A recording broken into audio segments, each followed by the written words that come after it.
अंदर से बहुत ही बुरी स्मेल आ रही है, दुर्गंध आ रही है और चमगादड़ है अंदर, जानवरों की हड्डियां पड़ी हुई हैं, जानवर कुछ फंस के मर चुके हैं अंदर। ये वही अस्त्र हैं जिनकी सहायता से महाभारत जैसा विराट युद्ध जीता गया था। सहदेव, भीम, युधिष्ठिर, भगवान श्री कृष्ण, अर्जुन, माता द्रौपदी, नकुल। हयग्रीव नामक असुर वेदों को चुरा लेता है। अब ये मंदिर यहाँ बिना किसी कारण तो होगा नहीं। विचार करने योग्य बात है, ये मंदिर किसी और का भी हो सकता था। ये दोस्तों पांडव मंदिर के पास एक और मंदिर है, राधा कृष्ण का मंदिर, और यहाँ पर आपको भगवान गरुण और भगवान हनुमान की प्रतिमा मिलेगी। और एक और इसकी अनसुलझी गुत्थी है, वो है इस महल के ढांचे पर एक निशान काली माता का, जैसे पांडवों के झंडे में हुआ करता था। और माता द्रौपदी को भी काली माता का ही एक अवतार माना जाता है।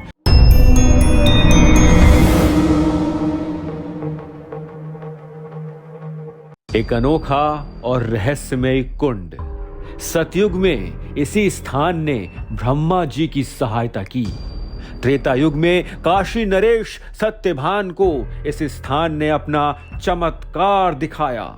द्वापर युग में इसी स्थान के कारण पांडवों का उद्धार हुआ, और कलियुग में ये स्थान आपकी भी मनोकामना पूर्ण कर सकता है। क्या है इस स्थान का रहस्य और क्या कहता है इतिहास? वीडियो को अंत तक अवश्य देखिएगा, क्योंकि द्वापर में हमने ही तो लड़ा था महाभारत का युद्ध। पांडवों के अस्त्रों की भीषण गर्जना से ब्रह्मांड गूंज उठा था। युगों युगांतरों का इतिहास इस स्थान के साथ जुड़ा हुआ है। तो आरंभ करते हैं द्वापर युग से। ये जो मेरे पीछे पेड़ देख रहे हैं आप, वृक्ष देख रहे हैं, इन्हें देखकर ऐसा प्रतीत होता है जैसे मैं एक बार फिर से महाभारत काल में पहुंच गया हूं। ऐसे लग रहे हैं बिल्कुल जैसे ये, आप विचार करके देखिए एक बार, आज से 5000 वर्ष पूर्व ऐसे ही पेड़ों का घना जंगल इस स्थान पर रहा होगा। दोस्तों आज तो इस स्थान का स्वरूप काफी हद तक परिवर्तित हो चुका है, परंतु जैसे ही आप प्रवेश द्वार से अंदर आते हैं, आपको इस स्थान की भव्यता का, आदिकाल वाली भव्यता का, सुंदरता का, एकांत, उस दुर्लभता का आभास होता है जो इस स्थान के इतिहास के साथ जुड़ी हुई है, जो द्वापर युग में महाभारत के साथ जुड़ी हुई है। महाभारत के साथ आपका और मेरा कुछ अनोखा ही संबंध है। तो सबसे पहले इस स्थान से जुड़ा महाभारत और पांडवों का इतिहास जानने का प्रयास करते हैं। दोस्तों महाभारत काल में पांडवों ने इंद्रप्रस्थ में एक माया महल का निर्माण कराया था विश्वकर्मा जी और मायासुर की सहायता से। उसमें बीच में एक ऐसा कुंड था जैसा आप देख रहे हैं यहाँ पर, और ऐसे ही कुंड के ऊपर घास का, एल्गी जिसे बोलते हैं हम इंग्लिश में, एल्गी का, उस कुंड के ऊपर इसी प्रकार की एल्गी बिछ गई थी जो एक दरी के समान प्रतीत होती थी। और जब दुर्योधन माया महल में प्रवेश करते हैं तो वो इससे धोखा खा जाते हैं। उनको लगता है कि ये एक समतल भूमि है और ऐसे ही कुंड के अंदर गिर जाते हैं, जिसके बाद माता द्रौपदी, मानते हैं लोग कि उनका उपहास उड़ाती हैं, अंधे का पुत्र अंधा, ये बोलकर कि नेत्रहीन का पुत्र नेत्रहीन, ऐसा कुछ लोग बोलते हैं। मैं ये नहीं मानता हूं, परंतु कुछ लोग ऐसा बोलते हैं। ये मैं आपको दिखाने का प्रयास कर रहा हूं कि ऐसा ही कुछ रहा होगा माया महल में भी। परंतु जिस स्थान पर मैं इस समय खड़ा हूं, ये इंद्रप्रस्थ से लगभग मान के चलिए 500 से 600 किलोमीटर दूर राजस्थान में है। अब दोस्तों इस कुंड के पास ही ऊपर पहाड़ की चट्टानों पर एक रहस्यमय ढांचा है। ये ढांचा किसी असाधारण भव्य महल का अवशेष प्रतीत होता है, और संभवतः किसी काल में यहाँ पर एक भव्य महल रहा होगा जिसके कई सारे कुंड होंगे। जैसे कुंड इंद्रप्रस्थ में पांडवों के माया महल में थे, इस रहस्यमय ढांचे को भी भीम के महल के नाम से जाना जाता है। और एक और इसकी अनसुलझी गुत्थी है, वो है इस महल के ढांचे पर एक निशान काली माता का, जैसे पांडवों के झंडे में हुआ करता था। और माता द्रौपदी को भी काली माता का ही एक अवतार माना जाता है। तो क्या यह संभव है कि ये जो ढांचा है ये माता द्रौपदी के माया महल का अवशेष हो। क्योंकि ध्यान से देखिए, ऐसा लगता है कि ये ढांचा पहाड़ की चट्टानों को फाड़ कर बाहर आ रहा है। मैं ऊपर जाके इस ढांचे को देखना चाहता था, परंतु मुझे मना कर दिया गया, क्योंकि जो रास्ता है वहां तक जाने का, परंतु अब इसे बंद कर दिया गया है। आप देख रहे हैं कंस्ट्रक्शन का कार्य चल रहा है, जिस कारण इस रास्ते को अब बंद कर दिया है।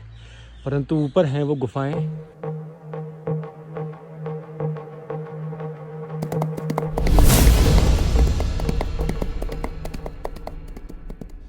महाभारत का युद्ध समाप्त हो चुका था। पांडव युद्ध जीत तो गए थे, परंतु उनका मन बहुत अशांत था। अब दोस्तों, मुख्य कुंड तक पहुंचने वाले इस मार्ग में बहुत सारे छोटे बड़े मंदिर हैं। मैं आपको मंदिरों के दर्शन कराता रहूंगा। कुछ का इतिहास है, कुछ का निर्माण बाद में किया गया है, और ये मंदिर घरों में बने हुए हैं, तो मैं आपको इनके दर्शन कराता रहूंगा।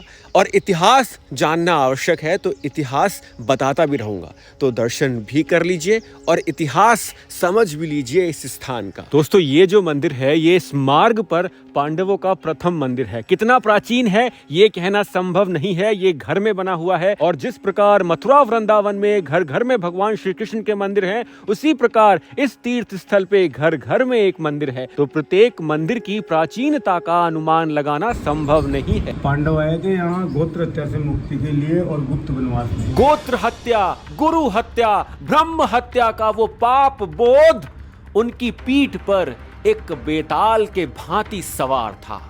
बेचैन थे वो।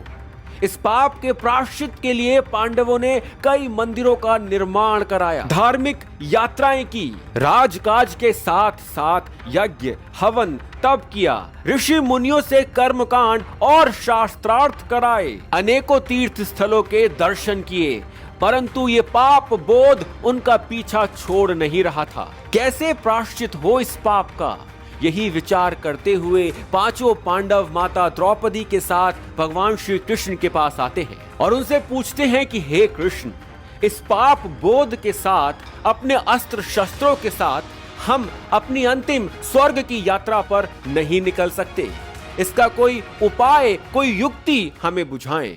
कुंड के पास एक और मंदिर है माता द्रौपदी और पांडवों का। यहाँ पर आपको पांडवों की, माता द्रौपदी की और भगवान श्री कृष्ण की प्रतिमाएं मिलेंगी। सहदेव, भीम, युधिष्ठिर, भगवान श्री कृष्ण, अर्जुन, माता द्रौपदी, नकुल।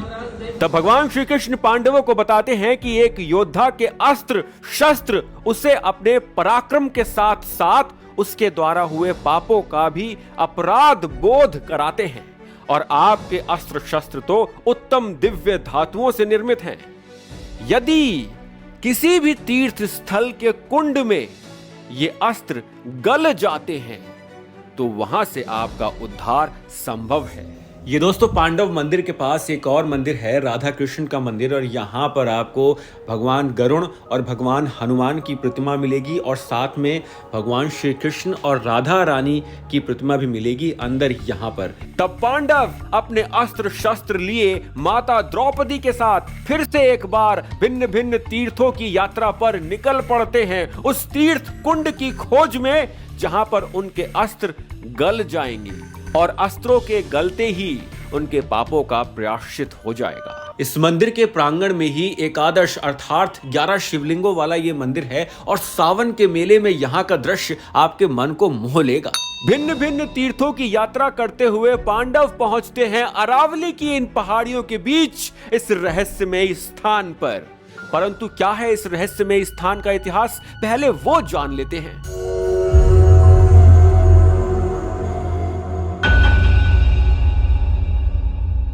कुछ मान्यताओं की माने तो इस कल्प के आरंभिक काल में जब ब्रह्मा जी निंद्रा मगन अर्थात ब्रह्म रात्रि में सो रहे थे और एक नया कल्प आरंभ होने वाला था, तब हयाग्रीव नामक असुर वेदों को चुरा लेता है। अब दोस्तों, हयाग्रीव का उल्लेख हमारे पुराणों में भिन्न भिन्न स्थानों पर आता है। मैं जिस हयाग्रीव की बात कर रहा हूं, ये एक असुर था, विष्णु जी का अवतार नहीं, ये एक असुर था। तो जब हयाग्रीव असुर वेदों को चुरा लेता है और सागर की गहराइयों में ले जाकर उन्हें छुपा देता है, तब पूरे संसार में जैसे अज्ञानता अपने पैर पसार चुकी होती है। ब्रह्मा जी बिना वेदों के ज्ञान के एक नई सृष्टि, नए कल्प का आरंभ नहीं कर सकते थे, तो वो भगवान विष्णु से वेदों के कल्याण का अनुरोध करते हैं। और प्रलय काल भी आ चुका था, नए काल का निर्माण होना था। तब भगवान विष्णु एक छोटी मछली के रूप में अवतार लेते हैं, जो पानी पीते समय मनु की हथेली में आ जाती है और विनती करती है कि हे मनु, इस सरोवर में बड़ी मछलियों से मेरी रक्षा करें। तब मनु उन्हें अपने कमंडल में रख लेते हैं, परंतु निरंतर उस मछली का आकार बढ़ता रहता है। दोस्तों, भगवान विष्णु के मत्स्य अवतार के बारे में तो आपने सुना होगा। यदि आप विस्तार से जानना चाहते हैं तो मैं इस पे एक भिन्न वीडियो बना दूंगा, आप कमेंट सेक्शन में मुझे बता दीजिएगा। फिलहाल मैं आपको संक्षिप्त में बता रहा हूं। तो उस छोटी मछली का आकार निरंतर बढ़ता जाता है। मनुष्य समझ जाते हैं कि यह कोई साधारण मछली नहीं है, कोई दिव्य शक्ति है। तब मनु उस मछली को सागर में छोड़ देते हैं। मछली अपने विकराल स्वरूप में आकर मनु को बताती है कि 7 दिनों के बाद प्रलय आने वाली है और भगवान विष्णु मनु से एक बड़ी नाव बनाने को बोलते हैं और आदेश देते हैं कि नाव में सभी प्रकार की औषधियां, बीज और आवश्यक वस्तु जीवों के साथ साथ सप्त ऋषियों को भी सवार करें। मनु ने ऐसा ही किया। प्रलय आने वाली थी, नाव तैयार थी। ये नाव सबसे प्राचीनतम नाव है। नाव की नोआस आर्क की तो आपने कथा पहले भी सुनी होगी, परंतु उससे पहले की ये प्राचीनतम नाव है हमारी। अब नाव में सब लोग सवार हो जाते हैं और प्रतीक्षा करते हैं प्रलय की, और वेग से एक लहर आती है और नाव को समुद्र में उतार देती है। अब भगवान विष्णु का मत्स्य अवतार सागर की गहराइयों में जाकर हयग्रीव असुर का वध कर देता है और वेदों को वापस लाकर ब्रह्मा जी को सौंप देता है, जिससे इस सृष्टि का पुनः आरंभ होता है। अब दोस्तों, रहस्य ये है, सबसे बड़ा रहस्य जो जनश्रुतियों पर आधारित है। ये मंदिर देख रहे हैं आप, भगवान विष्णु के मत्स्य अवतार का ये मंदिर है। अब ये मंदिर यहाँ बिना किसी कारण तो होगा नहीं। विचार करने योग्य बात है, ये मंदिर किसी और का भी हो सकता था, परंतु भगवान विष्णु के मत्स्य अवतार का ही ये मंदिर है। और ये माना जाता है कि ये जो कुंड है, इसी कुंड में भगवान विष्णु ने मछली के रूप में, मत्स्य अवतार के रूप में अवतरण लिया था। भगवान विष्णु का प्रथम अवतार इसी कुंड में अवतरित हुआ। विचार कीजिए, कितनी बड़ी बात है ये। भगवान विष्णु का प्रथम अवतार, प्राचीनतम अवतार की बात कर रहे हैं हम, कल्प के आरंभिक अवतार की। ये रहस्य है इस कुंड के साथ जुड़ा हुआ।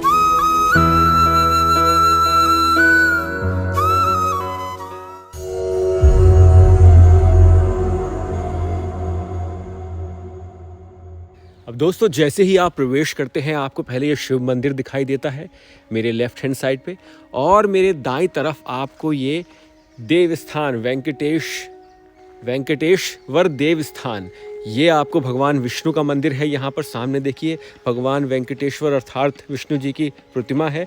और ये जो मंदिर है, भगवान परशुराम द्वारा स्थापित शिवलिंग, पांडवों द्वारा पूजित, इसका भी इतिहास है दोस्तों, भगवान परशुराम के साथ जुड़ा हुआ। ये भगवान श्री राम का मंदिर है, इसका भी इतिहास है भगवान परशुराम के साथ जुड़ा हुआ। जब भगवान परशुराम ने हैहई वंश के क्षत्रियों का विनाश कर दिया था इस धरा पर से, जो धरा मैं आपको दिखा चुका हूँ, उत्तराखंड हिमाचल के एरिया में था जो, वहाँ से जब भगवान परशुराम ने हैहई वंश के क्षत्रियों का, सहस्त्रबाहु के वंशजों का विनाश कर दिया, सहस्त्रबाहु के वंशजों का विनाश कर दिया था, तो उन्हें बाद में इसका पश्चाताप हुआ। और इस पश्चाताप के प्रायश्चित के लिए भगवान परशुराम इसी स्थान पर आए थे तपस्या करने के लिए, और तब उन्होंने यहाँ पर इस शिवलिंग की स्थापना की थी। ये जो शिवलिंग है, ये भगवान परशुराम द्वारा स्थापित शिवलिंग है। इतिहास देखिए, कितना घनिष्ठ इतिहास है इस स्थान का। ये वो कुंड है, महान कुंड मेरे सामने, जहाँ पहले मत्स्य अवतार लिया भगवान विष्णु ने, उसके बाद परशुराम जी आए यहाँ पर तपस्या करने हेतु, अरावली की इन बड़ी बड़ी पहाड़ियों के बीच में। वैसे तो ये सरोवर दोस्तों चारों ओर से मंदिरों से घिरा हुआ है। मैं दर्शन कराने का प्रयास प्रयास करूंगा और मंदिरों के भी, परंतु जो यहाँ का मुख्य मंदिर है वो है भगवान सूर्य देव का मंदिर। ये है वो मंदिर। अच्छा, इसका भी इतिहास है। चलिए पहले आपको इसका इतिहास बताता हूं।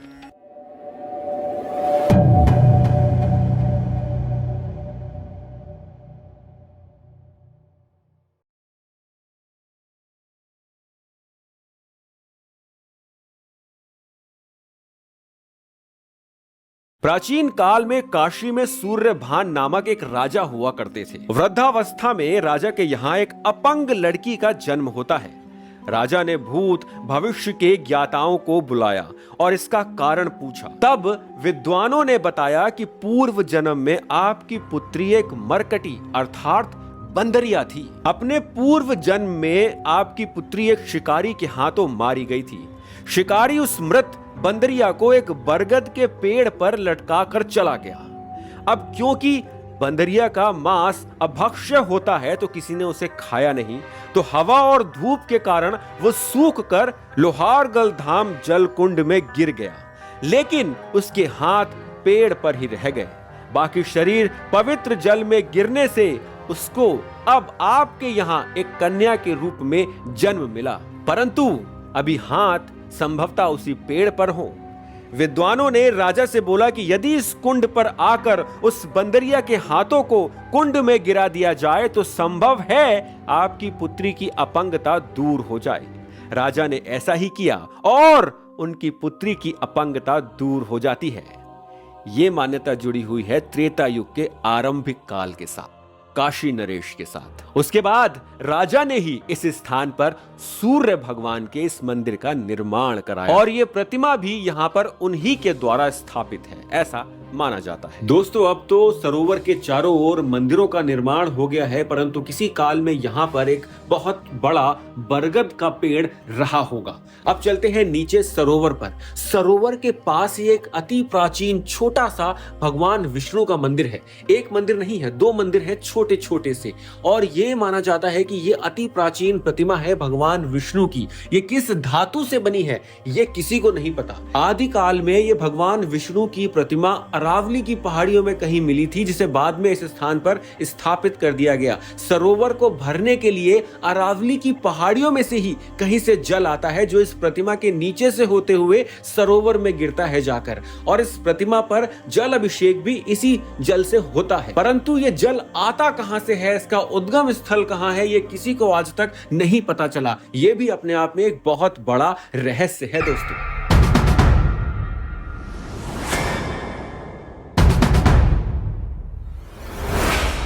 अब आते हैं पुनः महाभारत काल में, अर्थात द्वापर युग के अंतिम चरण में। पांडव भगवान श्री कृष्ण के आदेश पर अपने अस्त्रों के साथ भिन्न भिन्न तीर्थों की यात्रा करते हैं, और जब वो इस स्थान पर इस कुंड में अपने पापों के पश्चाताप हेतु स्नान करने उपरांत अपने अस्त्रों को स्नान कराते हैं तो चमत्कार हो जाता है।